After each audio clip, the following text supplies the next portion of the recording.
اولنی هغه غزا چې په هغه کې د کافرانو سره مقاتله او د کافرانو سره مخامخ کېدل راغلي دي، هغه د بدر غزا ده. نو نن به ان شاء الله د بدر هغه غزا تفصیلا بیانېږي. د هجرت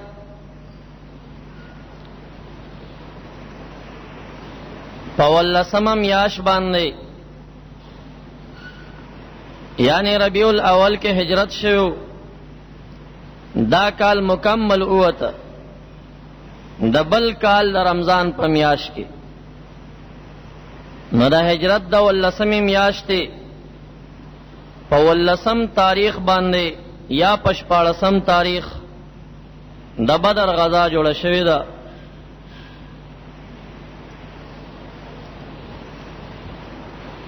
د دې نه وړاندې بلکې د هجرت نه مخکې د مکه معظمه په آخري کال باندې د جهاد فرضیت راغلو. نبی علیہ الصلوۃ والسلام حضرت حمزہ رضی اللہ تعالی عنہ یا ابو عبیدہ سے یا باز نور صحابہ کرامو په مشرۍ باندې ځینی سریې باز زینو تلېګلی. نبی علیہ الصلوۃ والسلام ته دا پیغام را ورسید چې د مکه معظمه خلکو هر کورانه او هر خاندان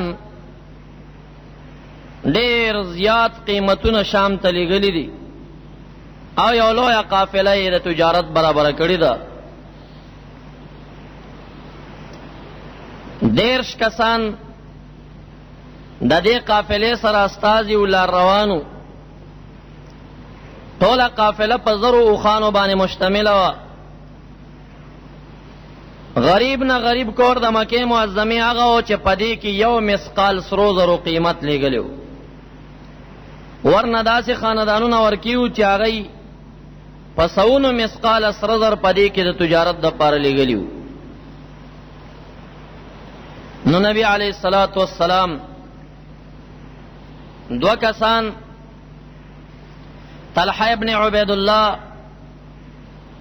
او حضرت سعید ابن زید رضی اللہ تعالی عنہما دا 2 صحابہ کرام په دې باندې مامور او مجبور کړل چې ځای لاړ شي او د کافرانو چې ابو سفیان مشر دی د دې د دغه لخر د دې د دغه قافلې د تجارت اندازه ولګوي چې دا کومه ساحې تر رسیدلې ده.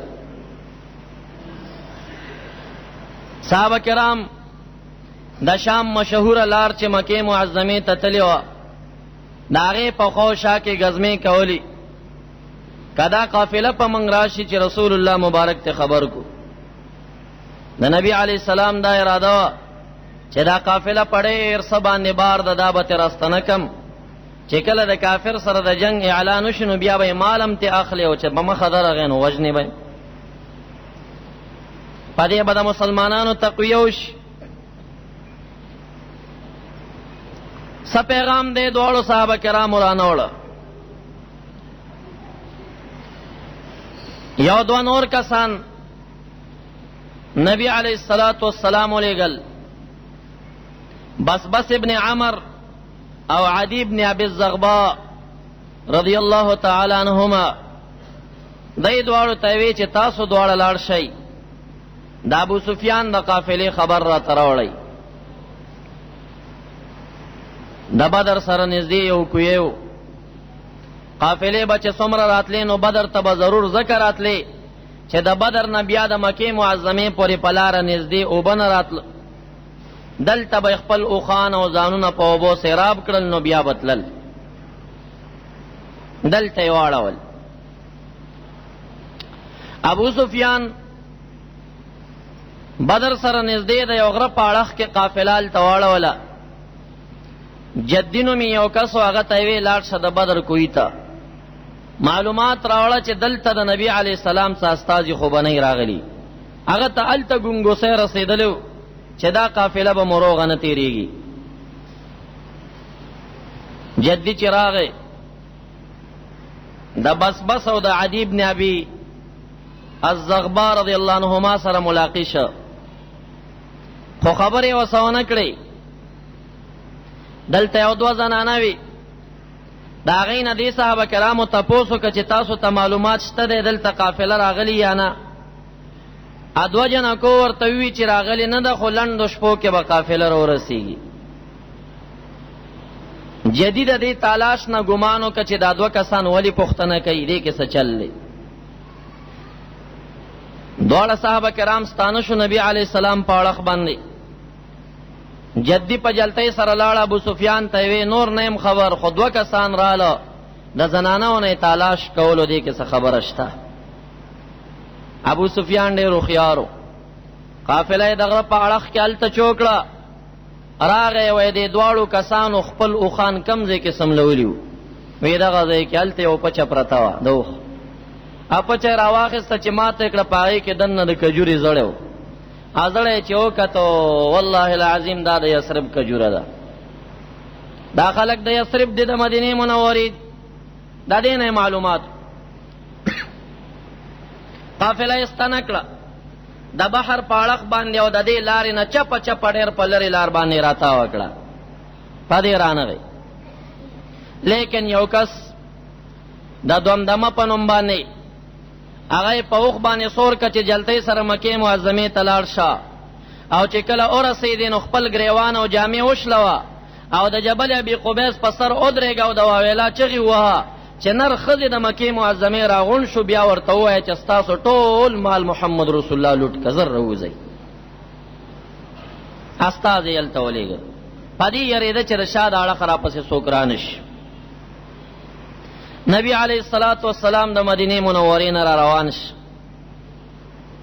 د یک شنبه ورځ ده د رمضان د روزې د میاشتې 12مه ورځ ده د سحر مون چې وشو نبی علیہ الصلوۃ والسلام اعلان وکړ ما سره د دوه شینو وعده شوه ده یا بدای چې عیر بوي یا بنفیر وي یعنی یا به جنگ سره مخامخ کېږم یا به قافله د تجارت روغ راولم تاسو کې کڅوک ما سره زینو تیار شي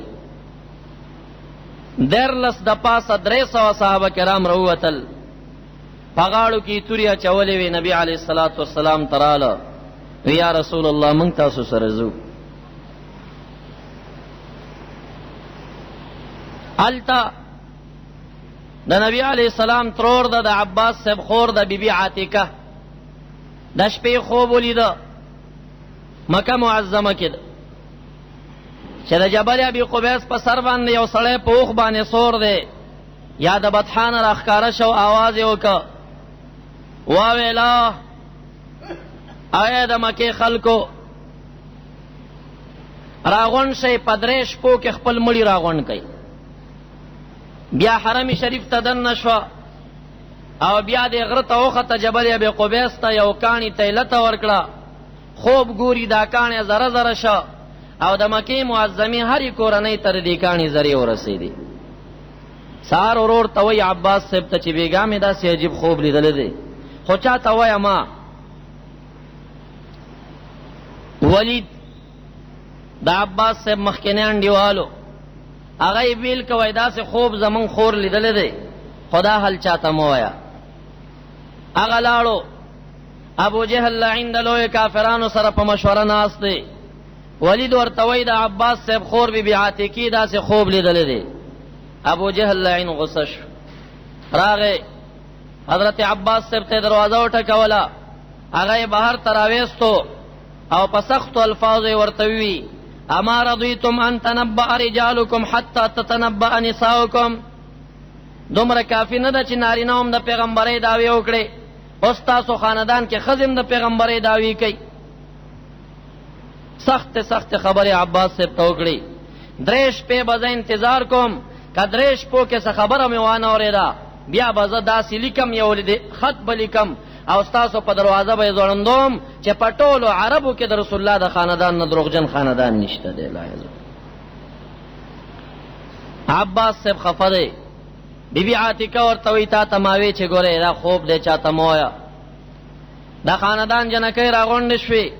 حضرت عباس ته پیغور ورکا وستا وراره محمد رسول الله نارینو کې بستا تربور خبرې کولې، اوس تا په زنانو کې خبرې کوي، تا ته په دې غیرت نه درځي؟ عباس سے وای ودا خبرم ډېر زور راکا، ډېر غوسم. ما وی چې درې مورز راشي او کدا خوب رښتیا شو خاصه بم دې ذلیل وی، او که رښتیا نشو دی برازي ما ته بس خبر کوي، بیا به زه دې خبر انتقام ته اخلم. یو شپه تیر شو، ابو جهل راغی دروازه وټکوله، وی دوه شپې درته پاتې دي. دویمه شوه روز تیر شو، دریم شوه روز تیر شو، ماښام ته لږ ټیم پاتې دی. ابو جهل لعین وی زه د کوره را روان شم، جنگی خول میں پسر کا، ځان سره مې پټه سلا را واخستا. ما وی اوس بابو جهل خله خلاصي او زه به ابو جهل گزار کوم. زاسم غوسوم، زنانو پیغور را کړو، وی چې د حرم شریف پاړه خرالما ګورم چې د جبل ابي قبيس داړه ابو جهل منډ راوي او ور خطا ده. ویما ورته یو درګه سقي صدا خدای دې او شرموا، وی راته وی ته خبر نه دوم دمر رسیدل ده او زمنګ ټول مال قافله چې کوم واغه محمد رسول الله چور کړي. پیغام راغی دوم دمر ورسیدا چې خلک راوتی دي او که خپل مال بچ کول غاړي نو مخې ته روزي.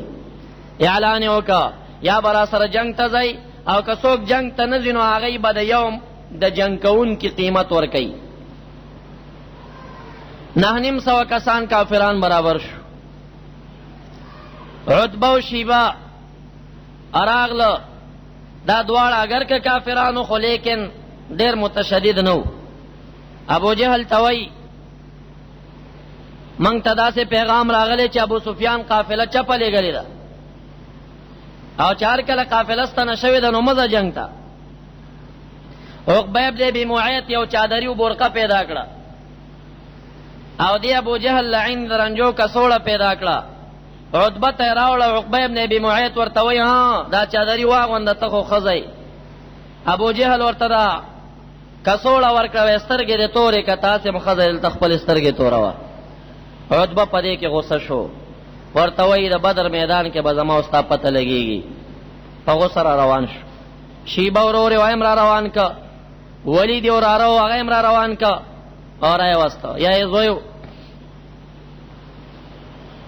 عتبہ ورته وای پلار کې د سراقه پکلی منګ تیرېګو داغه سره زمنګا دشمنی تیر شوی ده، داغه بس چل کېږي. ابلیس لعین داغه کلی د مشر په شکل چې سراقاو هغه ټګیره پریخه داغه د مشر په شکل راغی، وی ولی لانجه کی وستا سونه یریګو. اوس کا بدر تزو لارمو پتا سیدا تاسو نه ير لرو چې د زاړه مړي انتقام را نوان اخلي. وی راځي زستاسو داغه قوم مشریم زما په کلی کې بتاسو تاسو غغم نه کوي.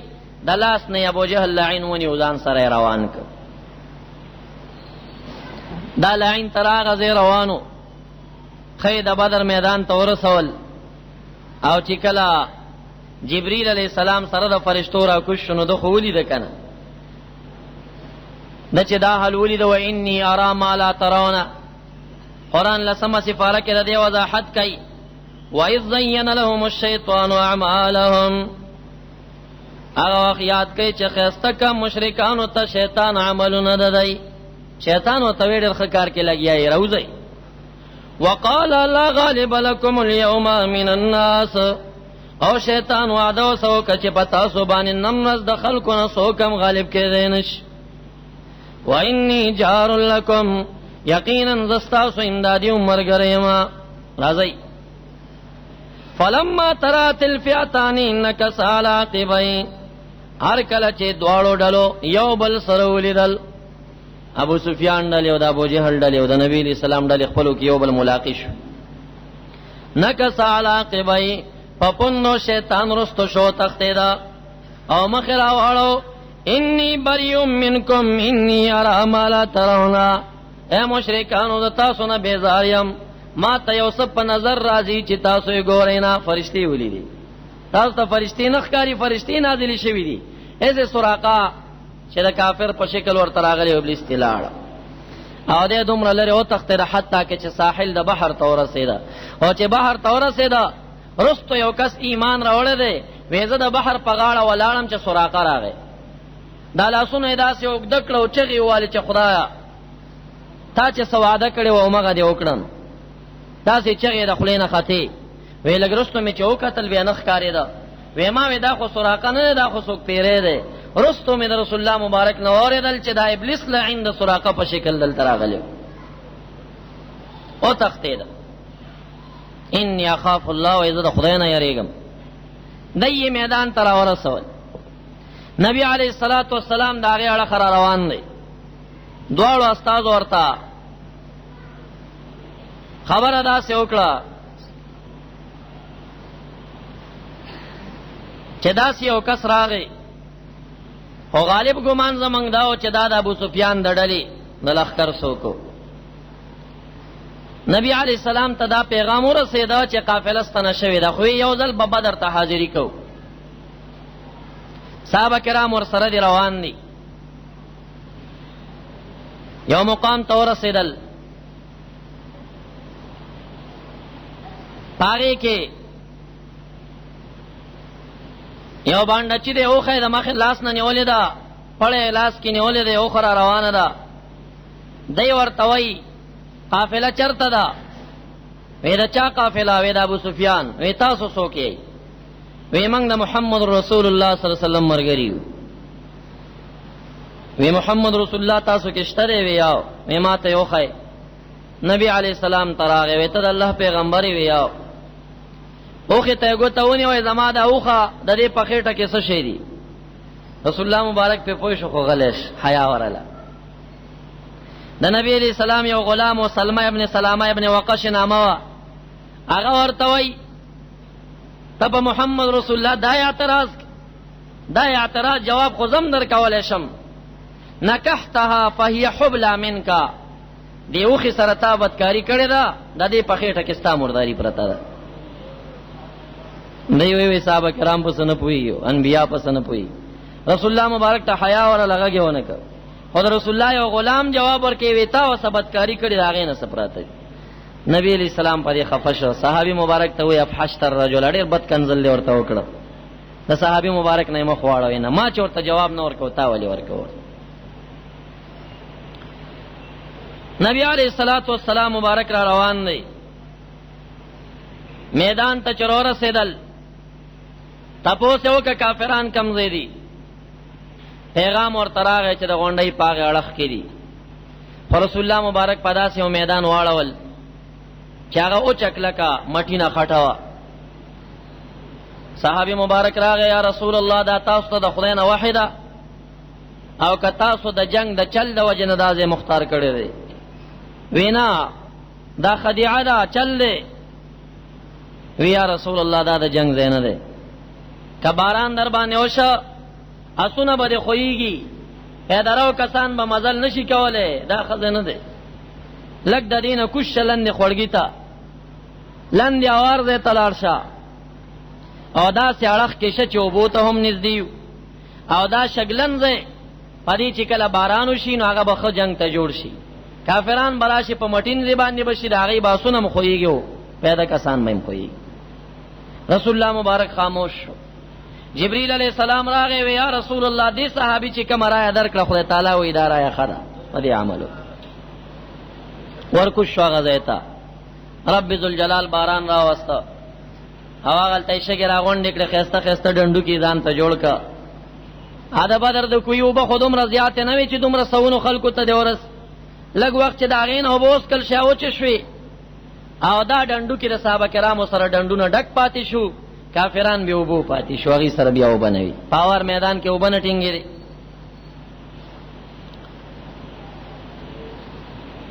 نبی علیہ الصلوۃ والسلام چې کافرانو لخر ولید صحابه کرامو سره مخکنه د مدینه منوره دا فیصله کړیو چې تاسو باندې چا حمله کول او پمای کول زمانہ به دفاع کوي اوس خو رسول الله مبارک بهر ته استلی دي نو نبی علیہ السلام تقریر شروع کا په تقریر کې صحابه کرامو ته دا خبره وکړي د جهاد تلقین ورکا ابو بکر صدیق سے پاسه دا یا رسول الله من ستا په هر حالت کې اطاعت کو او چې تاسو وړاندې کېږئ موږ به وړاندې کېږو. رسول الله مبارک هغه ته سم ونه وی الله دې خیر درکې کېنه. د نبی علیہ السلام دا مقصدو چې ته خو مهاجرې، ته خو باسم زما سره ملاتړ کې زمنګ د کلی، زما مقصد د مدینه منورې په خلکو کې دی. بیا اعلان وکړ د جنگ تلقین ورکا. عمر فاروق سے پاسه دی یا رسول الله موږ هر وخت کې ستانه مخ کې رستو قربانی ته تیار یو. وی الله دې خیر درکې کېنه. فدریم आवाज سره حضرت علی رضی الله تعالی عنہ आवाज ورکا. رسول الله مبارک بیا هغه تم وای کېنا. پس الورم ځل باندې حضرت مقداد ابن الاسود رضی الله تعالی عنہ اگر اپورته شو د انصارانو یو نوجوان الکو. یا رسول الله صلی الله علیه وسلم موږ د موسی علیہ السلام امتیان نو چې هغه کله ورتوی چې ما سره لاړ شي زما جنگ دی.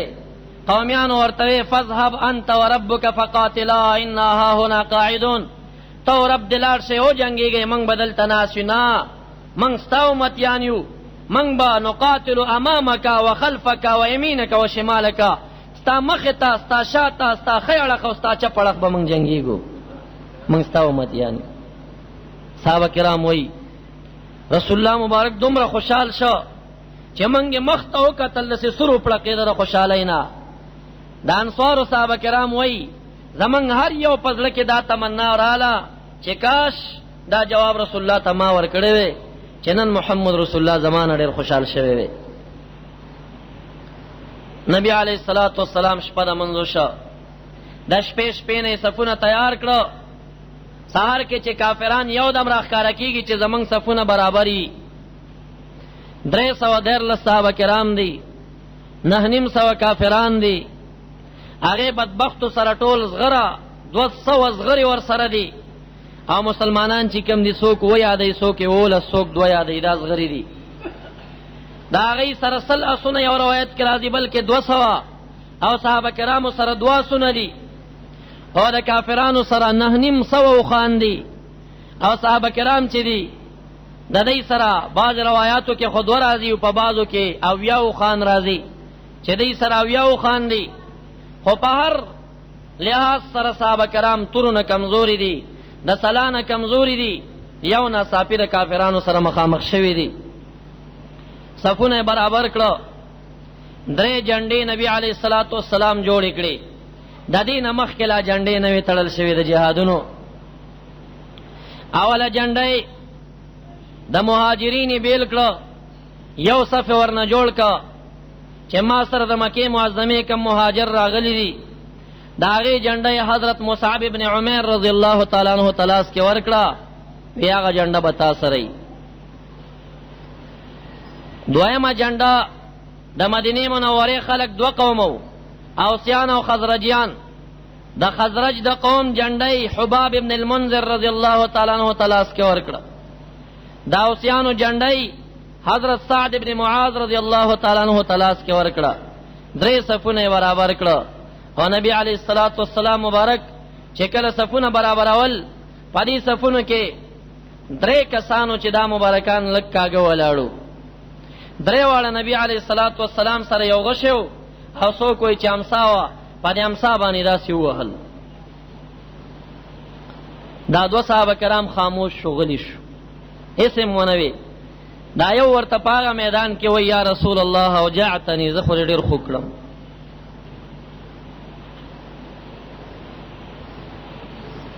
نبی علیہ الصلوۃ والسلام یا صفونه برابرۍ یا ورته ودرې د اوس به مان انتقام اخلي.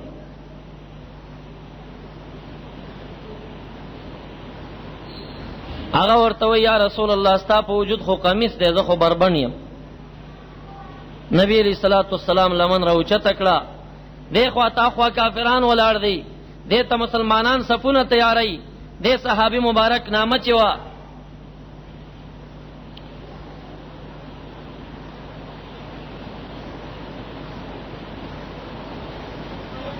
دا صحابی مبارک چو اسود نامه وا، سواد ابن زید نامه وا. در منډ کړو د نبی صلی الله علیه وسلم شاته مهر نبوت چې د دواړو وګو په منځ کې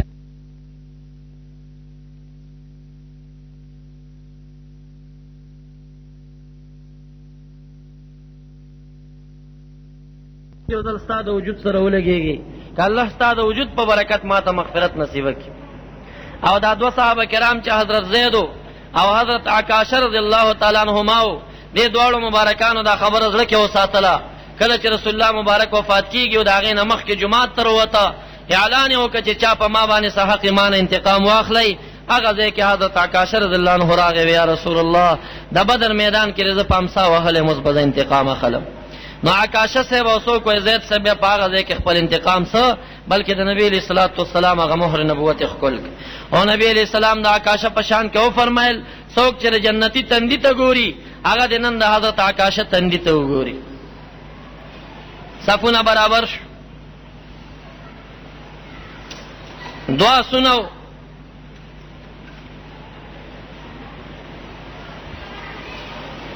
یو اسی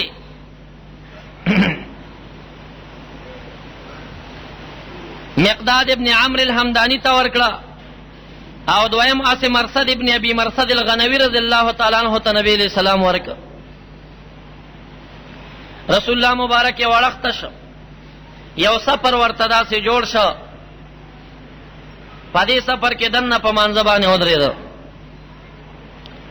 د سفر په دروازه کې یو اړخ ته ابوبکر صدیق رضی الله عنه پیردار شو، او په بل اړخ باندې حضرت سعد رضی الله تعالی عنہ پیردار شو. رسول الله مبارک 2 رکعاته منځ وکړ، پس د هغې نه لاسونه اوږده کړه. صدیق اکبر رضی الله عنه فرمایي دومره لاسونه وغځول چې د نبی علیه السلام د تخرګونو سپینوالی ما ولیده.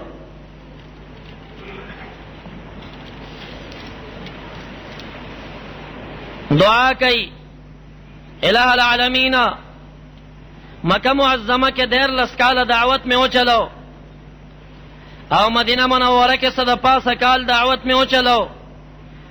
13 د پاسه 300 کسان میں برابر کړی دي. الہ کنن زما د دې وړې ډلې امداد کې ہوئی کا، او که امداد نه کې الہ العالمین د قیامت د ورځې پورې به بیا ستا نامم څوک په خوله باندې وانخلي. عجیب الفاظ وایي. صدیق اکبر صاحب را منډه کړه، نبی علیہ السلام یې د شاته لمن نه ونیو، وی یا رسول الله بس کوي، تاسو داسې الفاظ استعمال که ضرور امداد راځي. رسول الله مبارک لاسونه نور موږده کړه، وی الہ 13 کاله مې مکه معظمه کې دعوت وچلو، 100 کال مې مدینه منوره کې دعوت وچلو، 313 کسان میں برابر کړی دي. الہ که زما د وړې ډلې امداد کې وای کا، او که امداد نه کې نو د قیامت د ورځې پورې به څوک نوم په خوله وانخلي. خو چې دریم کرته نبی علیہ السلام لاسونه اوږده کړه او دعا یې وکړه، مخامخ غونډۍ باندې ګردونه ښکاره شو. رسول الله مبارک صدیق اکبر صاحب ته وایي ابشر، زیر قبول کا. مخامخ غونډۍ ته وګوره، غونډۍ د تخکاری ویاو وی پدې کې سدي وی ګردونه دي، وی دا د جبرئیل علیہ السلام د زرو فرشتو سره را نازل شو. حضرت علی رضی الله تعالی عنہ فرمای وی زه په دغه آن کې چې جبرئیل علیہ السلام راته د بدر د کوی په غاړه باندې او ما بوکره او چې توله چې یو شدید باد راغی، دویم باد راغی، دریم باد راغی. رسول الله مبارک تعالی داسې بادونه دي، وی ما ته وی په اول باد کې جبرئیل علیہ السلام زرو فرشتگانو سره راورسید، او په دویم باد کې میکائیل علیہ السلام د زرو فرشتو سره راورسید، او په دریم باد کې اسرافیل علیہ السلام د زرو فرشتو سره راورسید. د شپې نه عتبہ ابو جهل ته پیغام ولېږه چې تا ما ته مکه معظمه کې پیغور را کړی چې ته ښځی، سبا به زما ستا غیرت معلومیږي، میدان ته بوځو. دا ټولو نه اول عتبہ راغی، ورور شیبه ور سره دی، او راره یا زوی ولید ور سره دی. ودرېد البراز البراز، یا محمد ابن عبدالله، اے د عبدالله بچیا، یا محمد رسول الله. پهلوانۍ ته راغلم، ما ته څوک مقابلې ته وباسه. د مدینې منورې غیرتمن صحابه کرام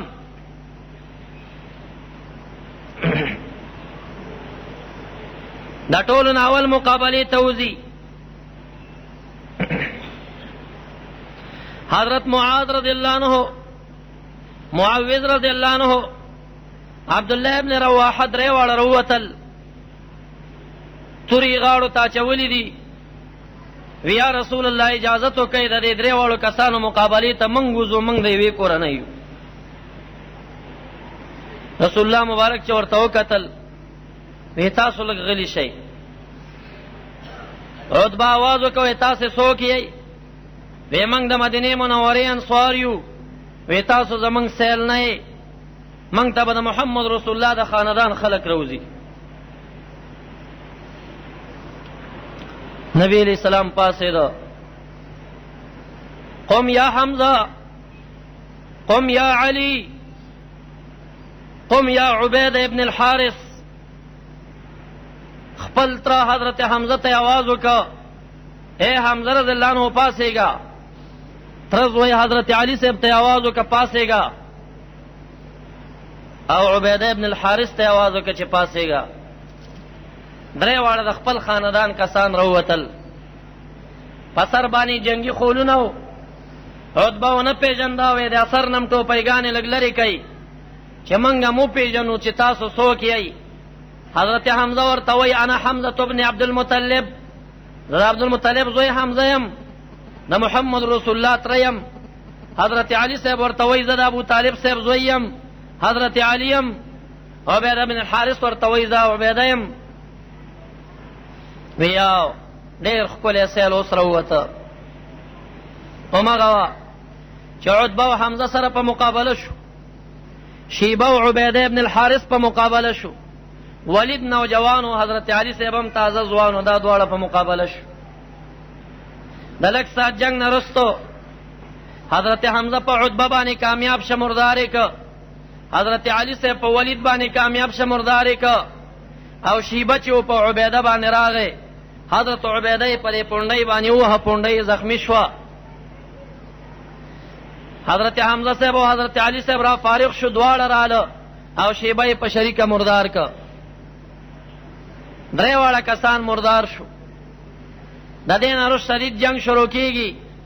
جنکۍ ورکې تمبل وهي، خپلو مړونو ته پیغورونه ورکوي. جنگ شروع دی، لیکن فرشتگان په امداد کې راغلي دي. ډېر کسان چې د صحابه کرامو سره مخامخ کېږي نو خپل سټې په توره ووال شاخوا پرېوځي. حتی کې یو کس رستو بندیانو کې راوستی شوی دی. نبی علیہ السلام آواز وکړه چې دا چا بندي کړی دی، دی چا تړلی دی؟ ټول صحابه کرام غلي دي. دی راوسته، وایي ته چا وتړلی؟ وی یو سړی راغی، زه یې وتړلم، ما پېژندو نه.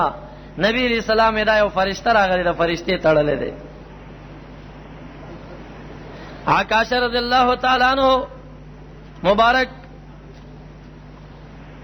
لاس کی توره ماته شوه. وی یا رسول الله توره را سره نشته دی. نبی علیہ السلام یو د کجوري ډکه ورکې، وی دا واخله ستا لاس کې به د توري کار کوي. هغه وی ما چې لاس کې ونیوه، د شام او د یمن د تورو په شان سټونه به یې قلمول. دا د رسول الله مبارک معجزه وه. جنگ شروع شه، خو صحابه کرام دومره په غیرت راغلي وو چې 313 کسانو د فرشتو په امداد باندې په 900 کسانو کې 80 کسان مردار کړه. 80 یا ابن امام واقدی وی 15 کسان بندیان ته راوسته، وې تړل، او نور کسان په شکست او په تخته باندې لاړ. عبدالرحمن ابن عوف فرمایي وی زه ولاړم، ما ته یو دوه ماشومان راله، څوک معاذ او معاوذ ابن عفرا یادوي، او بعضې تاریخونه وایي چې نه معاذ او معاوذ په دې وخت کې د غټ عمر خاوندان دي. دا دوه نور ماشومانو راته وایي عبدالرحمن ابو جهل کم یو دی؟ وی ما ورته وی چې په ابو جهل څه کې؟ وی موږ ته مور ویلي دي چې ابو جهل یو سړی دی او مکه معظمه کې محمد رسول الله ته ډېر کنزل کړي دي. زه لاړ شئ، یا ځانونه قربان کوي یا ابو جهل مردار کوي. منګ راغلی او منګ ابو جهل نه پریدو. هغه ورته وای ماشومان یې ځي هغه سره پیرداران دي په موږ تر هغې نه ځو تر څو چې خپله یا شهیدان نه یا مو ابو جهل مردار کړی نه وی ما ورته په اشاره وښوده چې پاس سور دی دقه ابو جهل دی.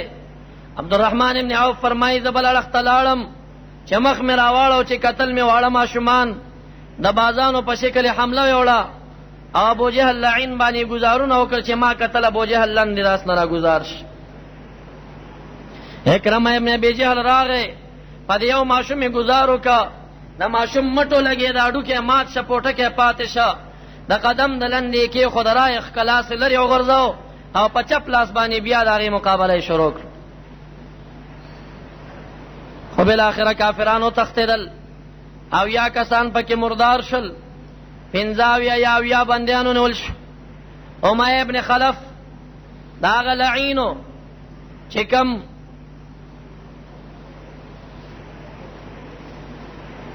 بلال حبشی رضی اللہ عنہ به مکه معظمه کې پشګو سملو دا امیہ ابن خلف چا باندې راوسته پیما رسول الله مبارک ته بوزي کمی وجنی کرانه فدیه اخلي ورکومای جنگ ختم شوه دی بلال حبشی صاحب لګیا د صحابه کرامو توړاږي خدمت کوي چې سره راپورته ک ګوري امیہ ابن خلف روان دی یو دم لاسونه پوړو کا کړ دی وړي په ځای باندې پرې خو دا رامنډه کړه پیدا امیہ ابن خلف عدو الله د خدای دشمن لا نجوت ان نجا کوم ابن خلف در نخلاص شو ګوره بلال کامیابیږي نه مې پرې دی څوک عاصم سے بیا دی څوک بل صحابي را دی اور رسیدا او سیم لو بلال حبشي ورته په دې سینه باندې کېناسته او بل صحابي راغی په دې خېټه کې ورته تور وردن نکړو د ملا هغه تیری چغاو کا आवाज وکا مرداري کا او څوک وایي چې ژوندۍ رسول الله مبارک تراوسته رستو نبی علیہ السلام چې بلال صاحب ته وکتل بلال صاحب د غصې نه پرشيږي ویا رسول الله ما ترا کې دې زنه پرېدم مکه معظمه کې د پماړې سختۍ تیری کړې دي نبی علیہ السلام عاصم صاحب ته وایي همایا م پرې رسټ پرې کا عاصم ابن کلیب رضی الله عنه راغی دا سه همایا ودرو او سټی تیو لري ته نو ورځو صحابه کرام ډیر په غیرت راغلیو حضرت صاحب سے فرمایي وي زما پلارو زرا روانو جنگ ته په پلار مې وی چې زبزم ما ورته وی زبزم په حتی کې منګه دواړو خپلو کې پچا واچولا پچا زماو خطا هغه سات سے مبارک د جنگ میدان کې شهید شو.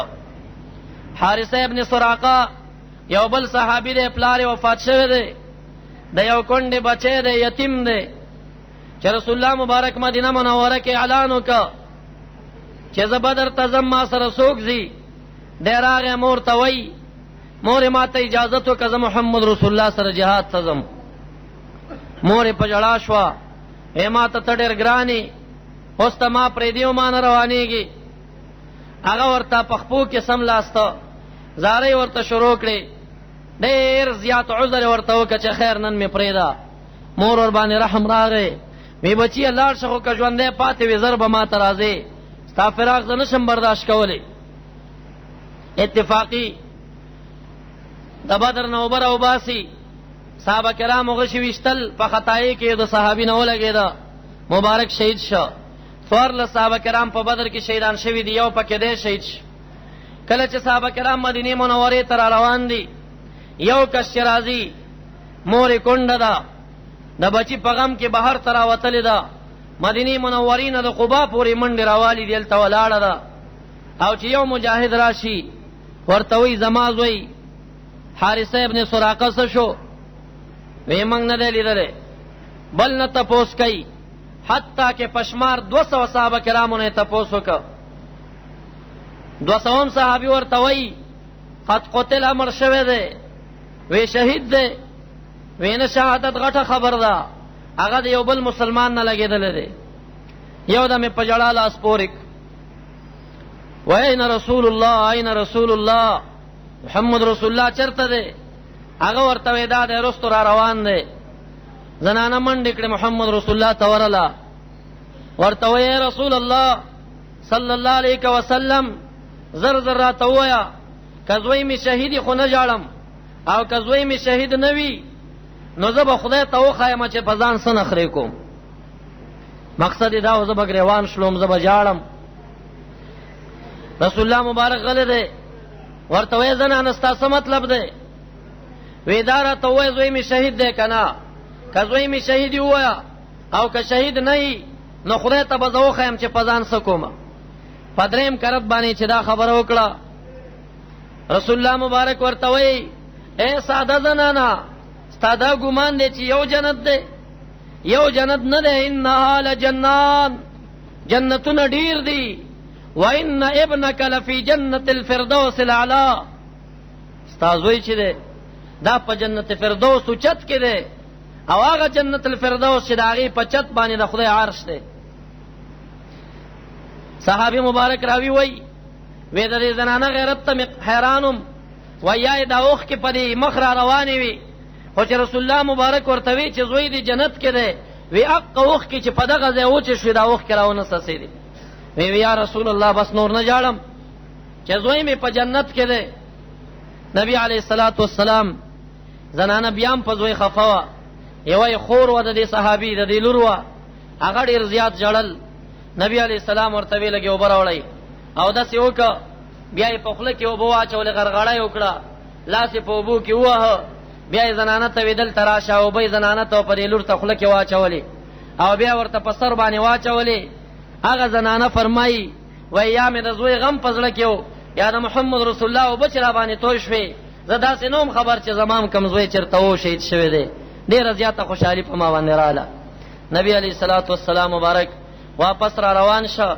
عبدالله ابن مسعود رضی الله عنه دې وخت کې نوی ظلمی شوی و، په لار کې را روان دی. یا رسول الله زه خو وروستو خبر شم، ما ته مو څه غذا ساتلې؟ وی د بدر میدان ته لاړ شه، کچا کې لږه سای مردارې کا، ته به غازي شي به مردار شي. وی چې لاړم یو کم او یا ټول مردار دی. ابو جهل کې لږه لږه سا خوځېږي. وی چې ورلم د خولې نه د اواز را وباسي، په دې خفه یم چې د دیکان بچو وژلم، په دې خفه یم چې د دیکان بچو وژلم، کشکې یو سیل وژلی وی. دا بېدینه په دې وخت کې هم دا غیرت خبرې کوي. وی ما ته سټ پرې کو خو د خولو نه د خولې نه د سپي په شان غپا راله. وی ته ویرېدم وی بیا ورلم غوږ او پوزې مې ته پرې کړې، په ټوټه کې مې واچولې. نبي علیه الصلاة والسلام ته مې راوړې چې دا د ابوجهل غوږونه پوزې دي. حضرت جبریل علیه السلام راغی وی یا رسول الله مکه معظمه کې دی عبدالله ابن مسعود صاحب د سورۃ الرحمن پاڼه په بیت الله ویدانده کړې وه، ابو جهل په سپېړه والی او تاسو خفګان کوو د جړل. ما هغه وخت کې خندلې وو، زما خندا په دې حال باندې وه چې دا عبدالله ابن مسعود صاحب بغټېږي او دی ابو جهل لعین نه به د هغې سپېړې په مقابله کې غوږونه او پوزې پرې کوي. او یا کسان یا پنځه اویا بندیان راوسته مدینې منورې ته، او بیا په مدینه منوره کې چا فیصله وکړه چې دا خوشي کوي، چا به وی چې نه فدیت واخلئ، چا وی قتل کوي. عمر فاروق صاحب راغی وی یا رسول الله زما پکې ترور ځای راغلی دی، زه به خپل د ترور ځای مردارومه. نبی علیہ السلام ته وی ستا پکې تره عباس بندي دی، ته به خپل تره وژنې. ابوبکر صدیق صاحب ته وی ستا پکې زوی عبدالرحمن بندي دی، ته به خپل زوی وژنې. رسول الله مبارک د نور صحابه کرامو رایه ومنله. مشهور صحابه کرامو فدیت واخلئ، مسلمانان غریب دی، فدیې شروع شو. ابوبکر صدیق صاحب وی زه رالم، رسول الله مبارک مسجد نبوي کې ناست دی ژاړي. ما ورته وی یا رسول الله بما تبکي ولې ژاړئ؟ وی جبریل علیه السلام راغی وی زمونږ او ستاسو په فیصله رب ذوالجلال ډېر خفه دی. وی که چېرته په مدینه منوره مې عذاب راوستی ستا وجې نه یې پې نه راولم، که په مدینه منوره مې عذاب راوستی ټول د مدینې خلک به مې هلاک کړي وي، یو عمر فاروق به مې خلاص کړی وی. تاسو ولې داسې فیصله کړې ده چې فدیې ترې نه واخلئ؟ هغې پورې به فدیې نه اخلئ حتی یسخن فی الارض، تر دې چې په ځمکه کې ضرب پرې باسئ. تاسو به دا داسې سرونه ترې کټ کړي چې بیا کافران مقابلې ته نه راتلې. فدیې شروع شوې وې، د هر چا نه فدیه اخیستل کېدې. د نبي علیه الصلاة والسلام تره عباس صاحب د رسول الله مبارک د عایشې بیبي د کوټې په خوا کې یو کوټه وه، په دې کې په زولانو تړلی و. ټوله شپه عباس صاحب انکي کول، رسول الله مبارک په کټ کې اوښته راوښته. بیبي عایشه ور باندې پوه شوه چې رسول الله مبارک پر اتره باندې خفه دی. د تر د وجنه پکټ کې خوب نه ورځي. سهار ابو بکر صدیق صبر وغوښت، ورته وی بیگا محمد رسول الله خوب نه دی کړي، کار څوک دی که کافر دی خود محمد رسول الله تر دی، تاسو په ځولانو ډېر کلک تړل هغه بیگان کی کول، محمد رسول الله بیگا خوب نه دی کړي، دته لګه ثاني ورکې خوشي کوي. خیر دې فدیه واخلې خو ځولانی ورته لګي اسانه کوي، هغه خوشي کا فدیه غختل کیږي. عباس صاحب چراغه وې ته سره وړي یا رسول الله تاسو ته پته ز غریب یم. رسول الله مبارک ورته وی چې د کور نه راوته تا خپل بیبي ته وغوټه ورکړه، کزه چرته مړ شم پدې بخپل گزاران کې هغه څه شو. عباس صاحب وی والله العظیم چې زما او د بیبي نه بل څوک په دې حال خبر نو. دی وی محمد رسول الله پس نه پوي. د بیبي زینب خاون د نبی علی صلوات و سلام زمو اغم په بندیانو کې راوسته شه، ورته وی فدیه ورکوي زه غریب یم. وی مکه معظمه ته خط ولېګا سلام ولېګا، مکه معظمه ته خط ولېګا خپل بیبي د محمد رسول الله لور د بیبي زینبا هغه ته خط کې ولیکل چې زه بندیم فدیه غواړي پلار دې ما ته سره ولېګا. بیبي زینبی په غاړه کې یو هارو، هغه هار راولېګا وای ما څخه نور سنشتا، خدا هار محمد رسول الله ته ورکا، نو زما خاون پر خوشي کوي. نبی علیہ السلام چې د فدیه د سامانونو تک قتل پدې کې یو هار ولید، دا هار راواخسته وې جړل وې دا هار د چا دی؟ وېدا ستالور را لګره د خپل خاون په فدیه کې. نبی علیہ السلام ډیر زیاتو جړل، چا ورته وی ولی جاړي؟ وې دې هار ما ته بیبي خدیجه رضی الله عنها را یاد کړ. بیبي خدیجه رضی الله عنها دا هارو کله چې بیبي زینب و دې دا بیبي خدیجه بیبي زینب ته تحفه کې ورکړو، او ما ته زمالور نور سره دایره لګلې دي. مې صحابه کرامو فیصله وکړه چې د نبی علیہ السلام د لور د فدیه بیرته واپس کړي. رسول الله مبارک خاون ته تا خوشی کوم په دې شرط چې د دې لور د هار د وجه نه ما خپل لور را یاد شو، تا باندې شرط دار چې زما لور به یوزل تراولي. هغه بیا ورته راولي غلا پلار کافرانو وهله، داغه تکلیف د وجه هغه مبارک به په شهادت باندې رسیږي. دا دغه بدر مختصره واقعه وا، اول غزا دا روانه جمعه کې به ان شاء الله د هجرت دریم کال کې د احد د میدان غزا جوړیږي. پدې کې اویا کافران مردار دي، سوارلس صحابه کرام شهیدان دي. د احد په میدان کې اویا صحابه کرام شهیدان کیږي او سوارلس کافران مرداریږي. تاسو مقایسه برابره. او مسلمانانو غلبه پدې کې دا چې دوی ته 15 یا بنديان راوستیو، کافرانو ته یو بندي هم بولې نو. نه به ان شاء الله روانه جمعه کې بیانېږي د احد واقعا. دا کوم واقعات چې بیانوم دا د دې په خاطر باندې چې نبی علیہ الصلوۃ والسلام ګوره د امت د تعلیم د پاره هغه د میدان جنگ ته حاضری کوي. صحابه کرام قربانی پزان سختۍ تیری. رسول الله مبارک فرمایي د قیامت پورې به جهاد جاری، جهاد ختميږي نه. نو خپل روزګارونه کې کوي، دا دنیا ختمېدون کې دا پر هر څه کې ځان سره سوچ د جهاد ساتي. مالی جانی چندې چې کله درنه غختل کیږي جهاد ته بزان تیاروي. نو تاسو نه یو تاسو کوم په شریکه باندې که صحیح جهاد پیدا شي او صحیح قومندانان او صحیح امیران د جهاد پیدا شي نو په شریکه جواب راکې جهاد ته تیار یې که تیار نه یې؟ په شریکه جواب راکې تیار یې که تیار نه یې؟ د یو څو نارو جواب راکې نعره تکبیر، نعره تکبیر، نعره تکبیر. شان محمد الرسول الله، شان صحابہ، شان امام ابو حنیفہ، شان امام ابو حنیفہ. واخر دعوانا الحمد لله رب العالمين. ربنا اغفر لنا ذنوبنا وكفر عنا سيئاتنا وتوفنا مع الابرار. دا حافظ صاحب دعاګانې غواړي په شریکه دعا ورته وغواړي الله العالمین دې د خاص کر مشکلات او د حاضرین جمع ټول مشکلات حل کړي. شاه نور شاه کشمیر رحمت الله علیه هغه چې کوم دی په فیض الباری کې دا خبره کړې ده چې د بدر کم شهیدان دي یا د بدر صحابه کرام دي داغي ورت چې سړی کې ټول بلاغونه ختميږي. نو د بدر شهیدان او د بدر صحابه کرامو په توفیل دي الہ العالمین دا حاضرین جمع ټول وبخي. پدې کې کوم بیماران خدای ورته شفا ورکړي، پچا باندې قرضونه زمونږ سره د خدای د قرضونو نخلاص کړي. الہ العالمین دې موږ ټول ته حلال رزق زیادت نصیب کړي. الہ العالمین دې حرام او زیادت نه موږ تاسو وساتي. سبحان الله والحمد لله ولا اله الا الله والله اکبر اللهم صل علی سیدنا